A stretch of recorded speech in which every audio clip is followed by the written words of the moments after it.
tell us some of just like that basic terminology in billing, so that we kind of know some of the things like the lingo of insurance. Sure. So to start out, most people have either what's called a copay plan or a deductible plan. And so people that have a copay plan, they'll pay $20 or $30 or whatever every time they come for a session. And that would be every single time. Whereas a deductible plan, they're paying what the reimbursement rate is. So let's say, your self-pay rate's $110, but Blue Cross Blue Shield has contracted with you and they reimburse $90. So then when the client comes in, you would collect $90 from them every time until they met their deductible. So that's important to know because, again, clients typically don't understand their insurance. So they need you to educate them a little bit on how that works.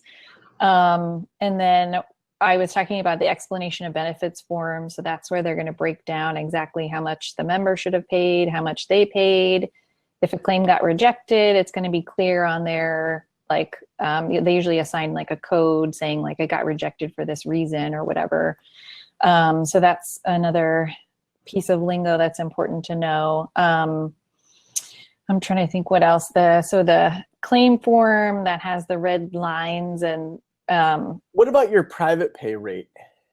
Like, does that need to be higher? I've heard that it needs to be higher than what you're getting paid by insurance companies. Yeah, so you always want to set your self-pay rate above what the highest reimbursing insurance company is paying you. Otherwise, you're going to leave money on the table. So, for example, if you are only charging $70, but Blue Cross Blue Shield is reimbursing $90, they're only going to pay you $70. So then you're leaving $20 on the table that you otherwise could have been getting.